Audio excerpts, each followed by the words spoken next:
RCN. Le son de la différence.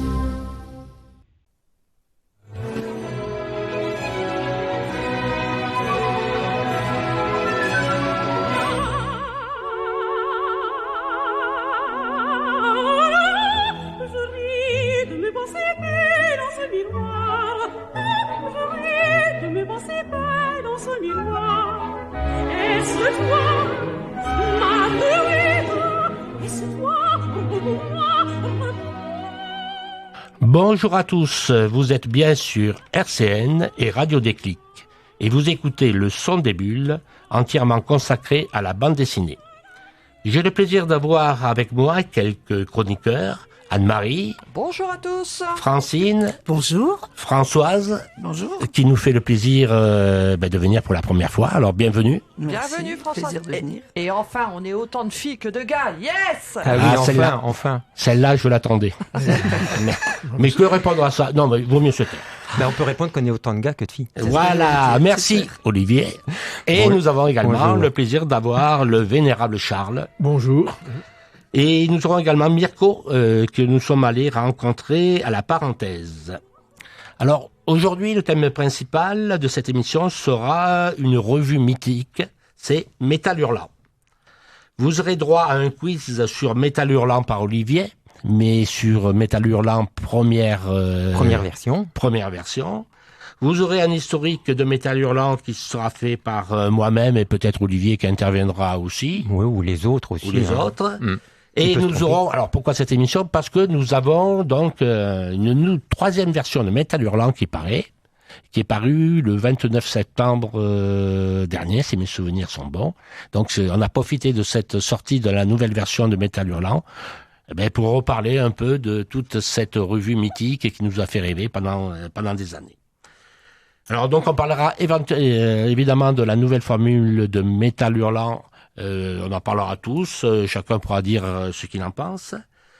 Nous aurons également Francine qui nous parlera de Hugo Bienvenu qui a fait beaucoup de choses dans ce premier numéro parce il faisait partie du comité de rédaction de Métal Hurlant.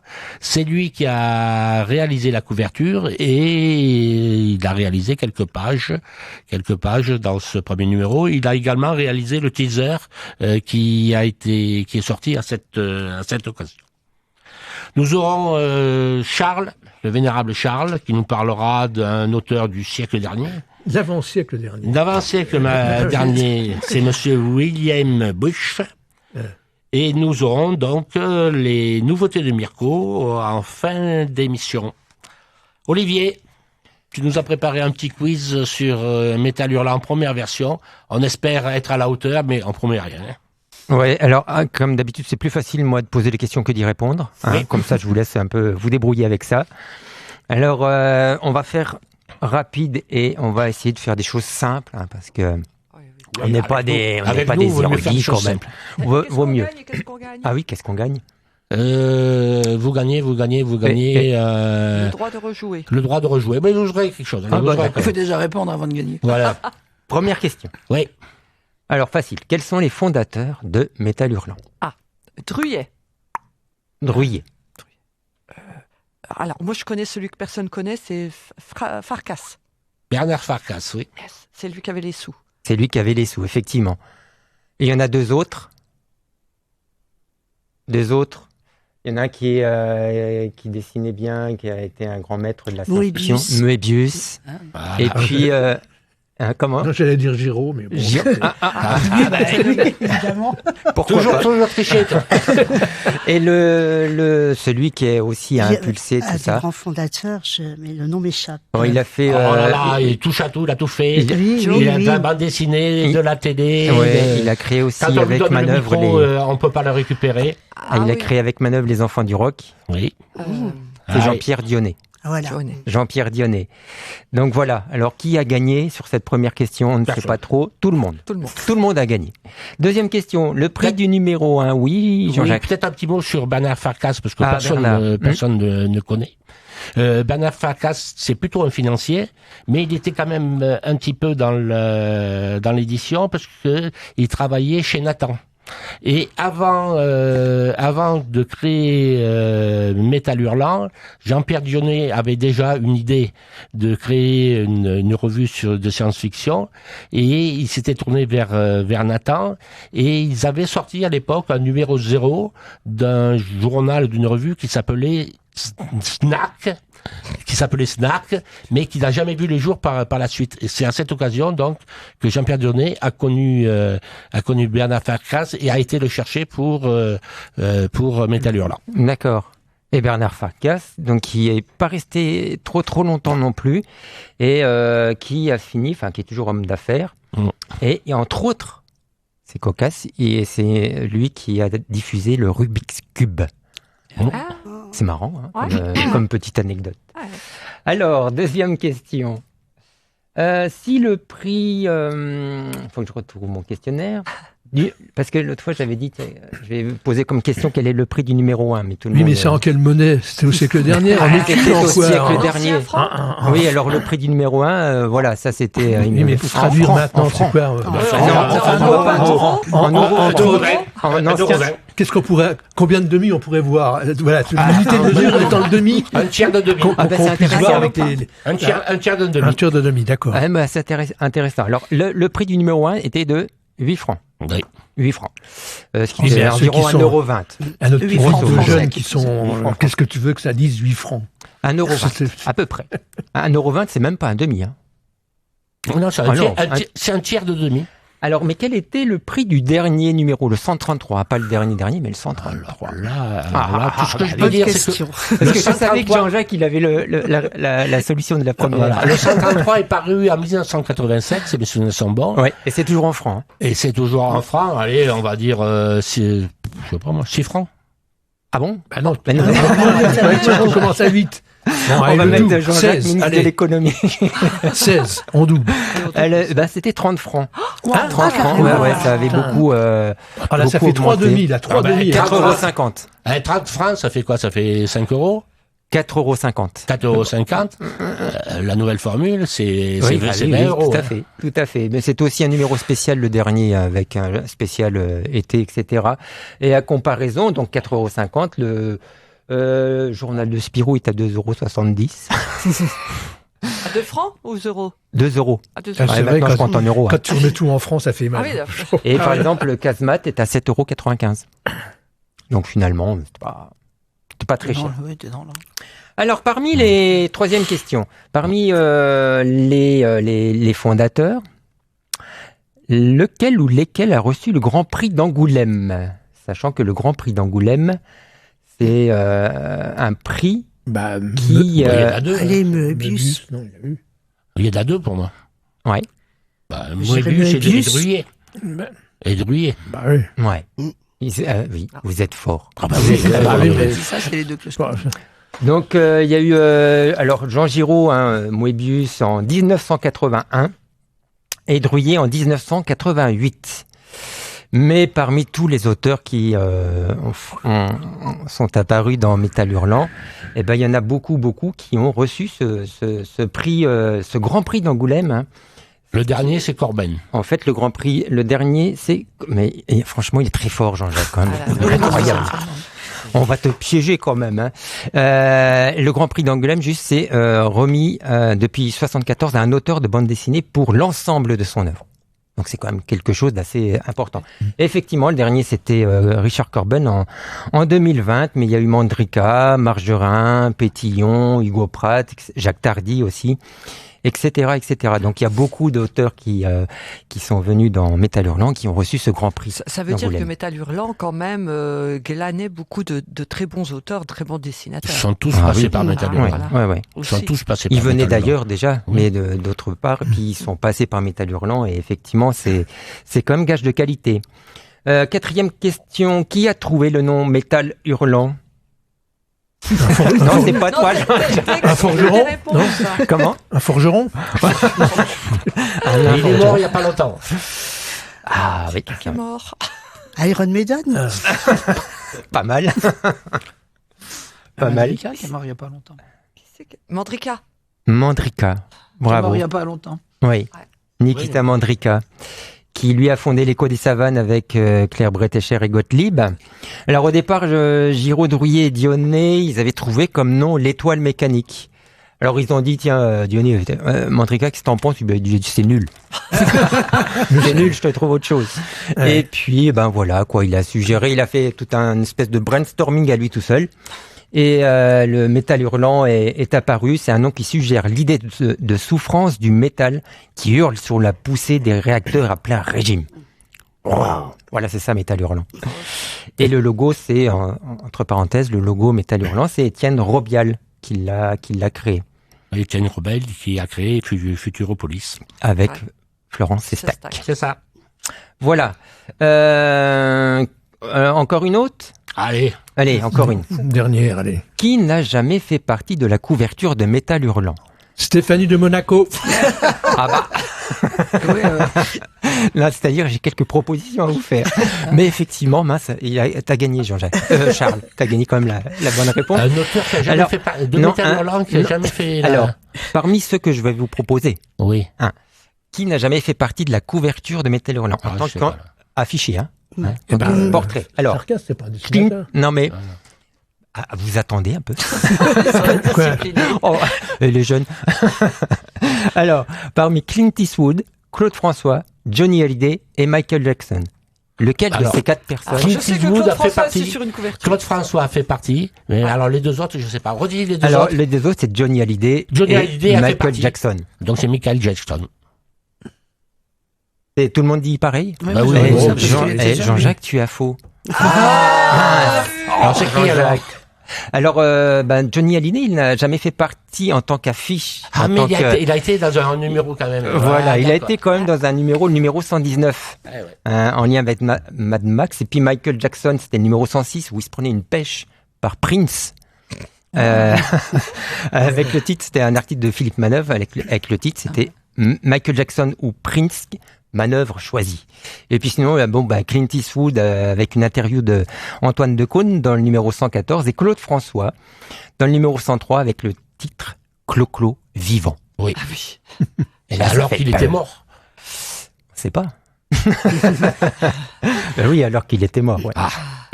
Voilà. Écoutez, bravo à toutes et à tous. Bon, moi, je trouve qu'on s'est pas trop mal tiré de ce quiz. Ouais, c'est bien.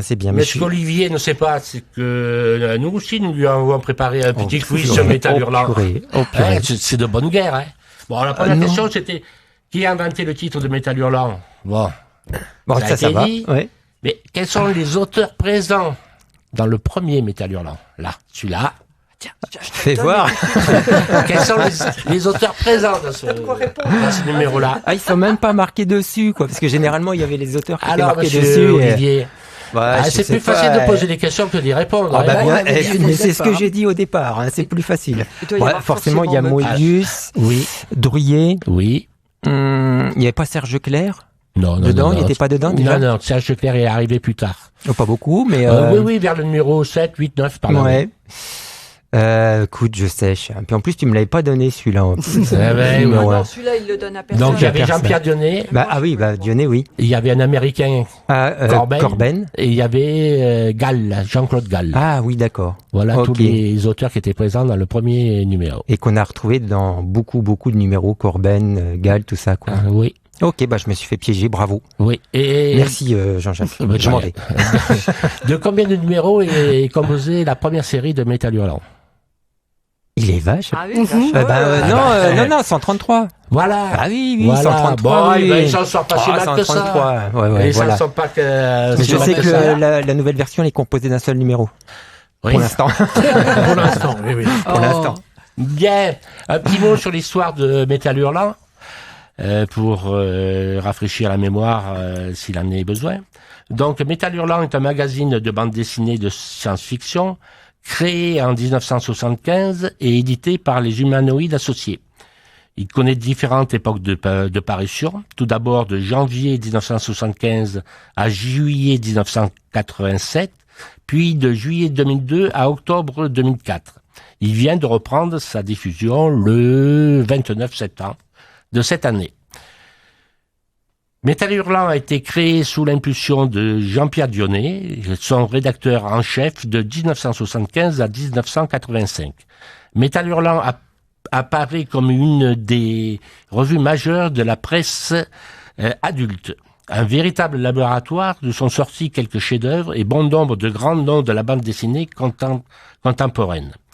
Jean-Pierre Dionnet, jeune scénariste et critique de bande dessinée, passé par les fanzines et notamment Phoenix, et pilote, désire créer un magazine de bande dessinée consacré à la science-fiction. Poussé par Nikita Mandrika, dans un contexte de profond renouvellement de la presse francophone consacrée à la bande dessinée, il s'associe en décembre 1974 avec ses amis auteurs Philippe Druillet et Moebius et à l'homme d'affaires Bernard Farkas, avec lesquels il fonde les Humanoïdes Associés afin de publier une revue de science-fiction trimestrielle, de rééditer le Bandafou, œuvre de Moebius, et de préparer plein d'autres choses. En janvier 1975 paraît donc le premier numéro de Métal Hurlant, maquetté par Étienne Rebial.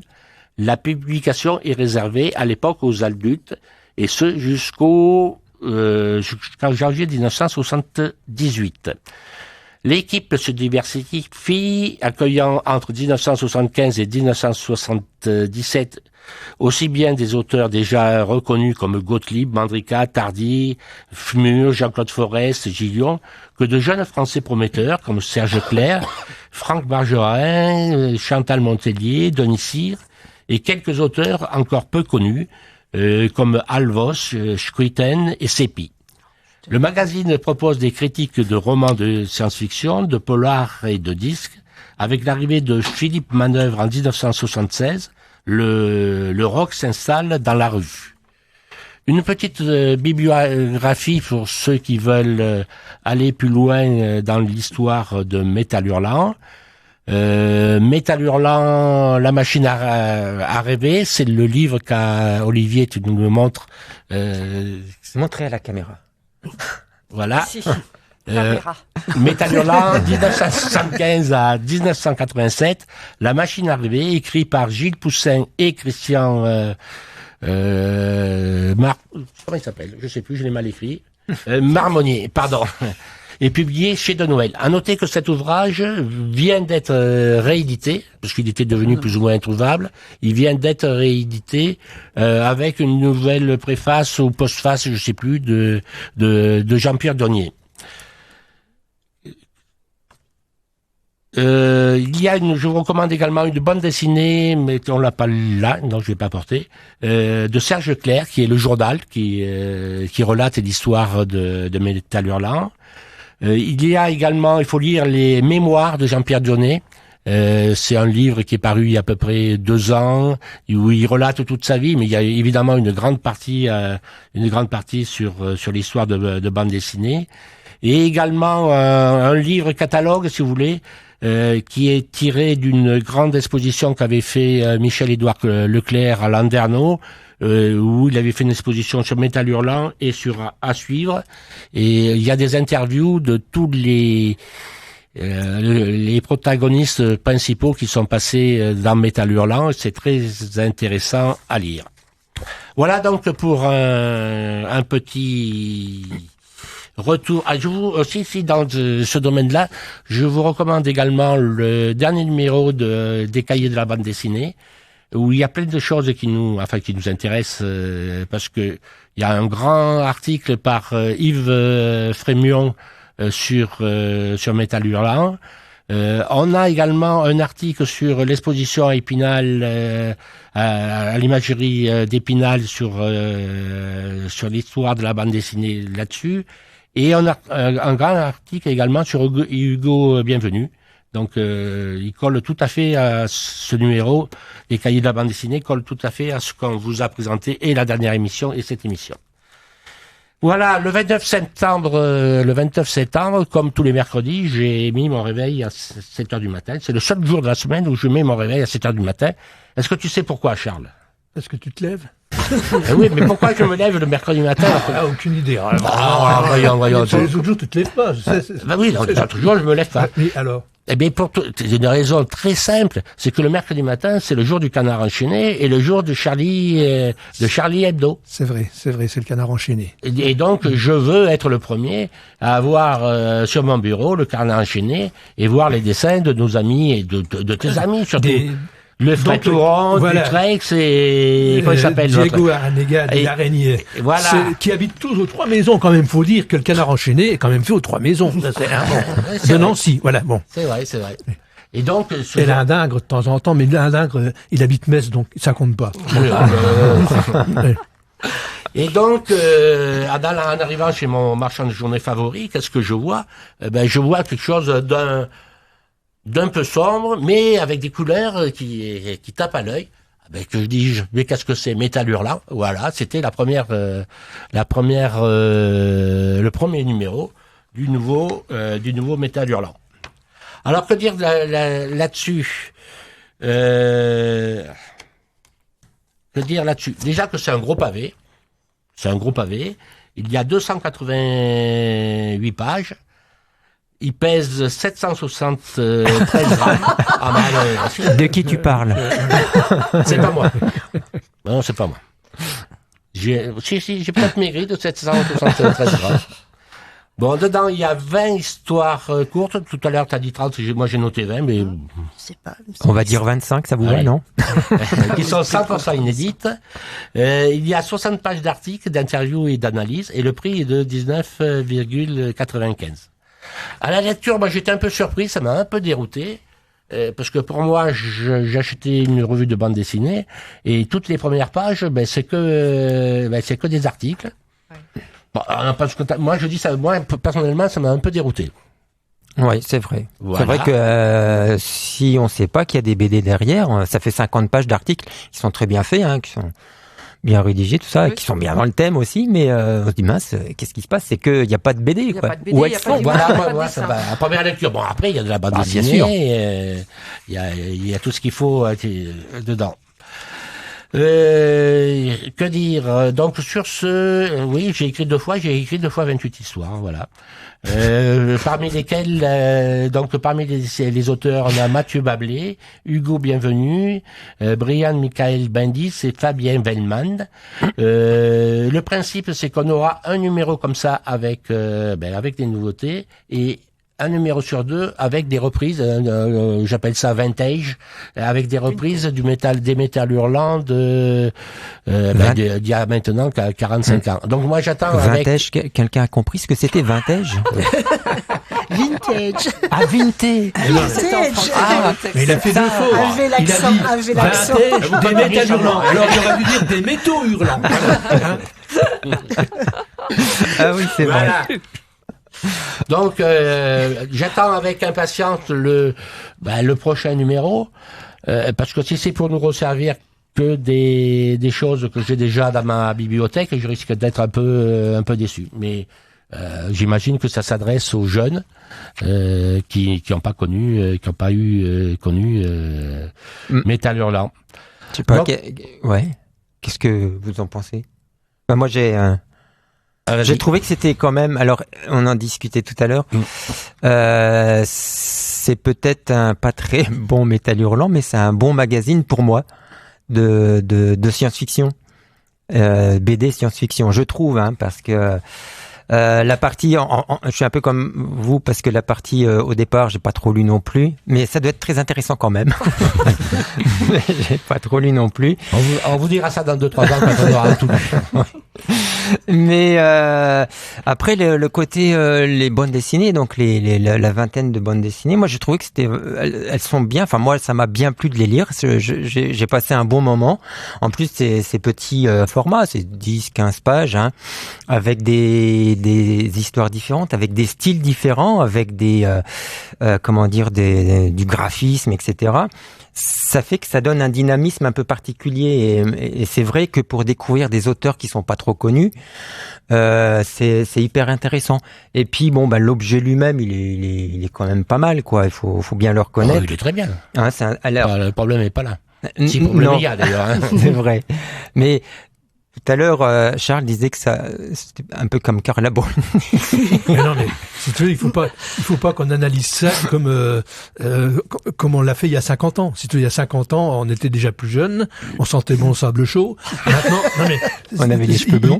Il faut se mettre dans l'esprit de jeunes qui vont acheter ça aujourd'hui. Mais malheureusement, comme tu faisais remarquer aussi, c'est que les jeunes n'achètent plus trop de BD maintenant. C'est plus un support qui est destiné à la jeunesse. Donc Mirko a dit que c'était des gens de nos âges qui, avec leur maigre retraite, maintenant achètent le Métal Hurlant. C'est ça. Donc on peut pas retrouver l'esprit que le choc qu'on a eu il y a 50 ans. C'est plus possible. Non, c'est ça. Alors, moi, j'ai comparé ça, en fait, à la Mini Austin. Vous savez, la réédition de la Mini Austin. Pas de publicité, monsieur Olivier. De la Bip Bip Austin, je sais pas comment on va dire. Mais la voiture, hein, je veux dire, la Mini ou même comment ça s'appelle, la Fiat 500, ouais. T'as la DS aussi, ouais, c'est ça, mais en fait, la Mini de base, enfin, je sais pas, on voit ce que c'est, quoi, la petite voiture, là, avec les genoux sur le volant, et on nous sort un SUV, quoi. Et on nous dit que c'est une Mini. Oui. Donc, pour ceux qui n'ont pas connu la Mini d'avant, c'est très bien, c'est une belle voiture. Et pour ceux qui ont connu la Mini d'avant, la Mini de maintenant, c'est pas une Mini, quoi. Et voilà. Tu suis, Charles, là? Oui, non. Il y en a parmi vous tout à l'heure qui a dit que finalement c'était une bonne revue. Le tort, c'était de s'appeler Métal Hurlant et de faire appel à quelque chose d'ancien qui parle effectivement déjà, et puis qui ne nous remet pas dans mon souvenir, quoi. Mais en même temps, moi j'ai juste feuilleté, c'est vrai que j'ai été désarçonné par les premières pages d'articles, ça m'a un peu effrayé. Et les bandes dessinées, j'ai juste regardé, mais ça a peut-être le mérite de pouvoir relancer des choses, de regarder, on va attendre les suivants, voir ce qui se passe. C'est la voie de la sagesse. Mais je m'en bien, moi. Voilà, avec ceux qui osent. Dans l'article, pas l'article, ça s'appelle, dans l'édito donc de Métal Hurlant, nouvelle formule, Vincent Bernière, directeur de la publication, nous dit: les humanoïdes associés à sa création voulaient révolutionner la SF et la bande dessinée. Aujourd'hui, elle est au sommaire du journal de 20h et sur CNN en flux continu. Alors personnellement, je veux un peu redire ce que vient de nous dire Olivier. Je ne vois rien de révolutionnaire dans le premier numéro de la nouvelle série de Métal Hurlant. Bon, c'est un bel ouvrage, très propre, beau papier, mais d'un certain classicisme. Il ne sent pas le soufre comme a pu le faire le Métal Hurlant de 1975. Alors, dans ce premier numéro, la science-fiction est aux portes de notre quotidien. Écologie, robotique, transhumanisme, réalité virtuelle, passeport biologique, avatar post-mortem, art numérique. Toutes ces thématiques sont abordées dans un numéro exceptionnel contenant une trentaine d'histoires courtes. Donc là, je suis passé de 20 histoires à 30. Moi, je disais 30 tout à l'heure. Je vois, c'est écrit 20. Bon. Bon, moi je pense qu'il y en a 22. Ces récits éclectiques et fascinants sont structurés autour d'un genre de la bande dessinée, l'anticipation proche. L'idée, c'est d'imaginer le jour d'après, l'instant ou la seconde à venir qui pourrait bien tout faire basculer. Au sommaire, rien que de la création contemporaine. Oui, je m'étais dit quand j'ai entendu parler d'une nouvelle Métal Hurlant, qu'ils allaient peut-être aller rechercher des auteurs de l'ancienne formule. Non, et c'est sans doute une très bonne chose. Il n'y a que des auteurs et plutôt jeunes. Donc c'est plutôt même très jeune. Et ça, je trouve que c'est une très bonne chose. Ah, tu vois que toi aussi t'es gentil. Mais oui, non. Voilà, d'autres choses à dire sur Métal Hurlant. Oh non, ça manque de rock'n'roll peut-être, non, et de trash et de politiquement incorrect peut-être, non. Oui, c'est ça. C'est pas assez politiquement incorrect, justement. C'est peut-être le problème de ce Métal Hurlant. Il est trop politiquement correct. Une petite pause musicale. On va écouter Yves Jamais. Francine est tombée sous le charme de Hugo Bienvenu. Ah oui. Ah oui, elle confirme, elle est sous son charme, donc elle va nous parler d'Hugo Bienvenu. Pourquoi elle va nous en parler? Parce que c'est lui qui a réalisé la couverture du premier numéro de Métal Hurlant. C'est lui qui a réalisé le teaser. C'est comme ça qu'on dit, monsieur Olivier? Oui, le teaser. Le teaser. Merci, monsieur Olivier. Faut le reprendre, là. de Métal Hurlant et qu'il faisait partie de l'équipe de direction de la nouvelle formule de Métal Hurlant. À toi, Francine. Alors oui, si j'ai acheté le numéro de Métal Hurlant, je dois avouer que c'est entre autres pour la couverture signée Hugo Bienvenu. Et oui, que voulez-vous, quand on est fan, on ne recule devant rien. Le futur, c'est déjà demain. Rien d'étonnant donc à ce que ce soit lui qui ait réalisé la couverture, lui qui justement situe toutes ces histoires dans un futur proche et dont l'ASF ancrée dans le réel permet de regarder le présent avec un pas de recul. Sur la couverture, donc, on peut apercevoir un couple formé d'un robot, Mickey, le robot récurrent qu'on retrouve dans toutes ces histoires, et une femme en tenue de mariée qui nous présente un enfant qui n'est autre qu'un bébé en métal, hurlant de tous ses poumons. Joli clin d'œil pour la renaissance du magazine. Alors qui est Hugo Bienvenu, l'un des membres du comité de rédaction de ce nouveau Métal Hurlant que certains n'hésitent pas à qualifier de dernier prodige de la BD réaliste? Eh bien, c'est un artiste polyvalent, à la fois réalisateur de courts-métrages et de clips, producteur, illustrateur, éditeur et même designer chez Hermès en passant. Il est notamment le cofondateur des éditions réalistes, maison d'édition de bande dessinée indé. Sa première incursion dans la BD a été une adaptation très remarquée de Suicune Island de David Vann en 2014. D'ailleurs, ça vient d'être réédité toujours chez De Noël Graphique avec une nouvelle couverture. Alors, si j'ai choisi de vous parler d'Hugo Bienvenu, c'est parce que son 3e album, Préférence Système, paru lui également chez De Noël Graphique, Grand Prix de la critique ABCD 2020 dans la couverture par la présence de Mickey et d'un bébé entrant en résonance avec celle de Métal Hurlant, a été bien plus que ma préférence à moi. Ça a été mon gros, très gros, immense coup de cœur de l'année 2020. Fahrenheit 2.0, 2055 Odyssée du cyberespace, dystopie matinée de poésie, ce roman graphique pose de nombreuses questions philosophiques, telles que la sauvegarde puis la transmission du beau et de la mémoire collective de l'humanité. Alors venons-en au pitch. Ce roman graphique s'ouvre en 2055 sur les funérailles d'Anthony, le père d'Yves Moton, qui exerce le métier d'archiviste dans une société gérant le big data. Son rôle ? Détruire les données jugées inutiles afin d'éviter la saturation du système. Et quelles sont ces données inutiles ? Celles qui sont le moins consultées, bien sûr. Aussi décidera-t-on de sauvegarder les vidéos YouTube, les posts sur les réseaux sociaux, les tutos de maquillage de l'influenceuse qui a le vent en poupe, au détriment d'œuvres majeures de notre patrimoine artistique, telles 2001 Odyssée de l'espace ou l'œuvre intégrale de William H. Auden.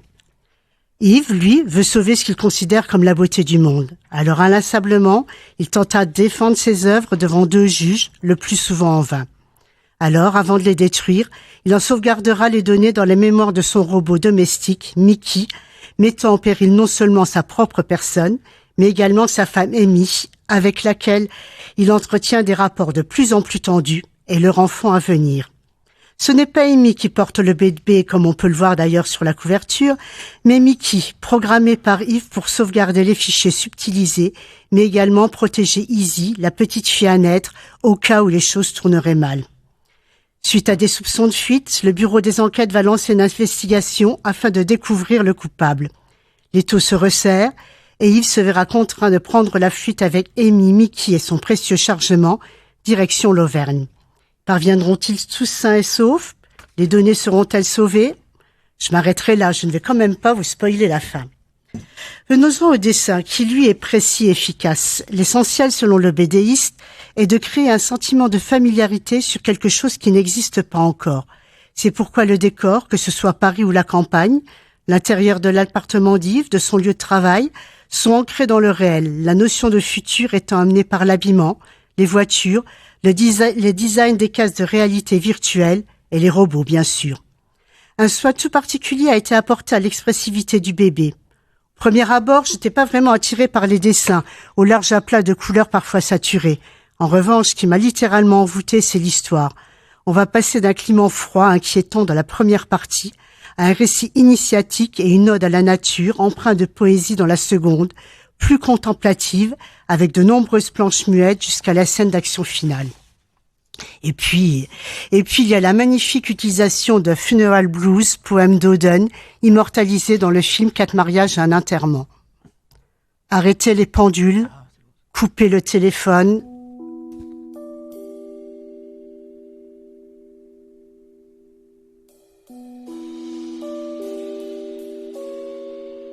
Il était mon nord, mon sud, mon est et mon ouest, ma semaine de travail, mon dimanche de sieste, mon midi, mon minuit, ma parole, ma chanson. Je croyais que l'amour jamais ne finirait. J'avais tort. Hugo Bienvenu m'a confié lors d'une rencontre que c'était l'un de ses poèmes favoris. Ça tombe bien, moi aussi.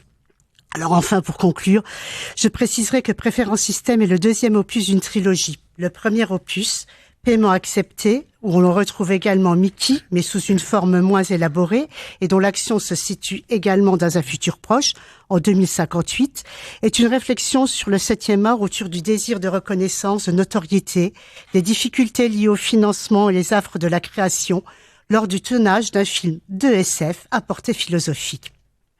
Préférence Système, le second opus, se déroule dans un futur proche également, la réflexion portant sur la mémoire individuelle, avec la mort du père, puis collective, la culture, la transmission, la sensibilité, nos rapports aux nouvelles technologies.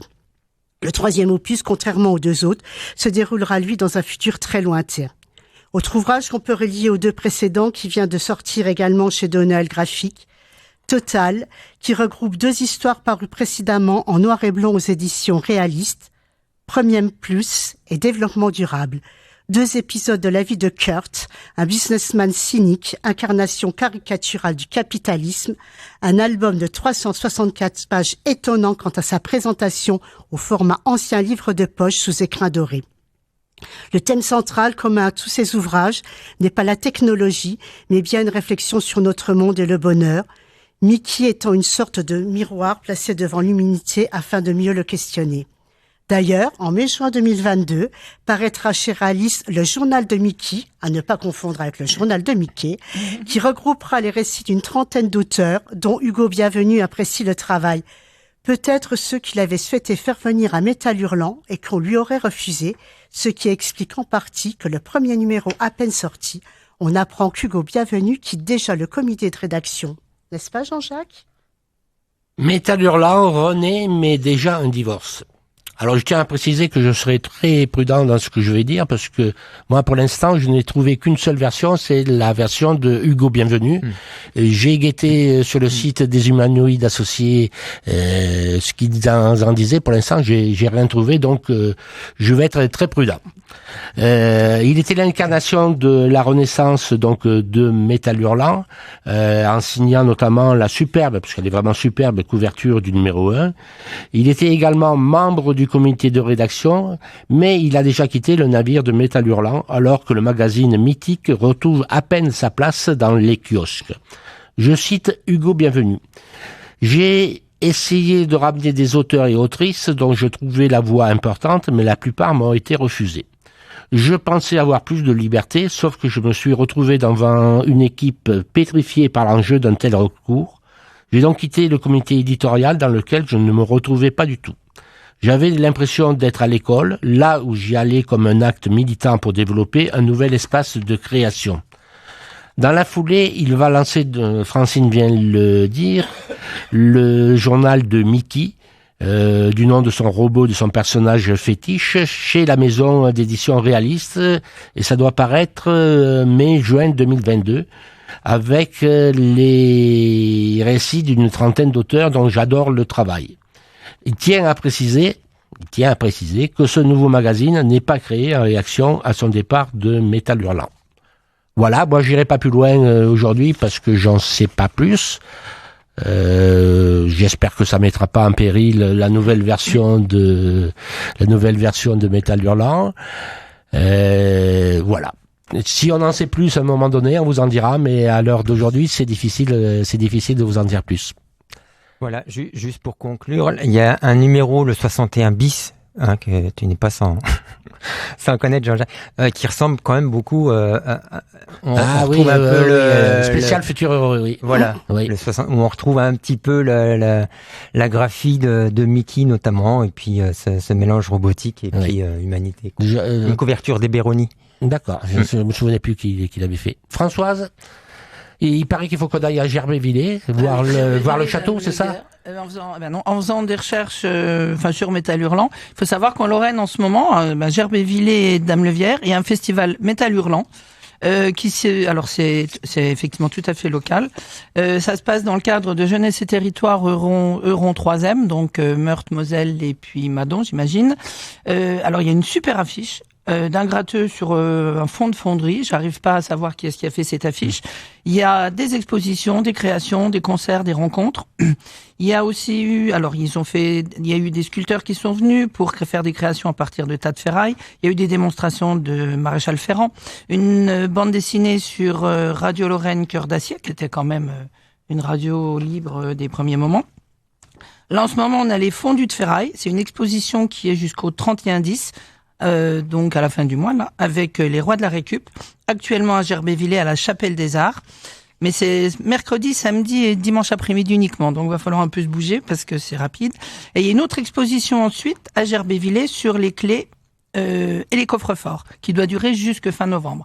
Alors le fait que ça s'appelle Métal Hurlant, mais ils n'ont pas volé, ils ont demandé l'autorisation aux humanoïdes associés qui, en fonction du concept, les ont autorisés à emprunter le nom. Moi, je pense que c'est à soutenir sans modération, parce qu'en souvenir du bon vieux temps, quand on a quand même un Métal Hurlant sous la main, faut pas se priver. Sur Facebook, on peut chercher ça Médiathèque de Gerbévillers ou à Dame-le-Vière. Et moi, pour le trouver, j'ai tapé Festival Métal Hurlant Lorrain. Donc, c'est vraiment la page actualité publicitaire. Je trouve qu'on peut les soutenir. Je pense que j'irai faire un tour mercredi. Très bien. Voilà, le mercredi, je suis pas libre parce que je lis le Canard enchaîné et Charlie Hebdo. Mais le samedi, tu peux lire le Canard enchaîné. Mais le samedi et le dimanche, on peut y aller. Voilà, donc c'est vraiment à soutenir. C'était surprenant, quoi. On ira en vélo avec Charles. Charles. C'est à moi. Alors, tu vas nous parler aujourd'hui de William Bush. C'est bon, j'ai bien prononcé, là? William Bush, c'est bien. Ouais. Alors, au cours des précédents épisodes sur l'histoire de la BD, nous avons évoqué Colomb et le sapeur Camembert, les planches dessinées du Genevois Rodolphe Toffer, les délires graphiques de l'américain Winsor McCay. Nous allons aujourd'hui rendre hommage à un artiste considéré comme l'un des pères fondateurs de la BD, l'allemand Wilhelm Busch, né le 15 avril 1832 à Wiedenstall dans le royaume de Hanovre et mort le 9 janvier 1908 à Mechterhausen. Alors, c'est un dessinateur, humoriste, peintre, un poète allemand. Il a étudié la peinture à Anvers, puis à Munich, mais il n'a pas trouvé sa place chez les artistes académiques en vogue à l'époque. Alors, il dessine alors des feuilles volantes, des petites histoires qui vont devenir très populaires en Allemagne. Alors pourquoi il est considéré comme un des pères fondateurs de la BD?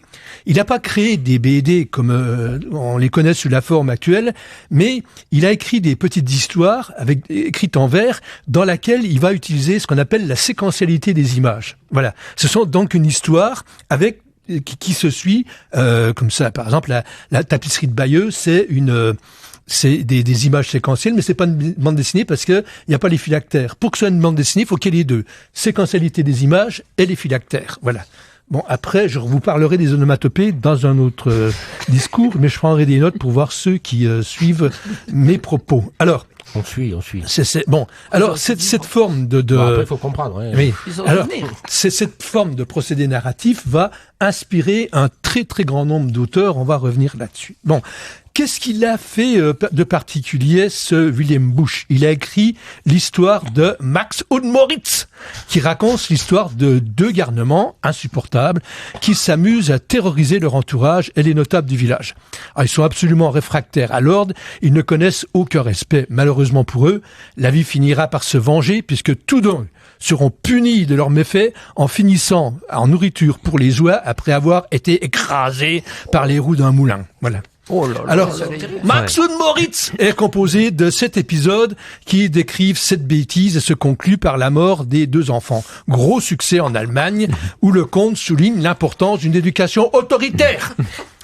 Alors, le conte n'a pas connu en France le même succès qu'outre-Rhin. Ah, peut-être parce que une histoire légère qui se termine aussi tragiquement n'est pas trop appréciée chez nous, mais surtout Parce que le conte Max und Moritz a été publié en 1865. Or, tout ce qui venait d'Allemagne dans le dernier quart du 19e siècle était banni en France. On n'allait quand même pas faire la promo de dessinateurs concitoyens des barbares qui nous avaient piqué l'Alsace et la Lorraine. Bon. Alors, il faudrait attendre 1952 pour qu'une édition en langue française des mauvais tours de Max et Moritz soit publiée chez Flammarion. Il y a aussi une adaptation de Cavana en 1978. Il l'a traduit et il a été publié aux éditions du Renard. Bon. Je dis rien, ça. Alors, les espiègleries de Max et Moritz ont inspiré un grand nombre d'auteurs, dont un Américain aussi d'origine allemande, c'est Rudolf Dirks, créateur en 1897 des Katzenjammer Kids, connu en France sous le nom de Pim Pam Poum, la première BD de bande dessinée.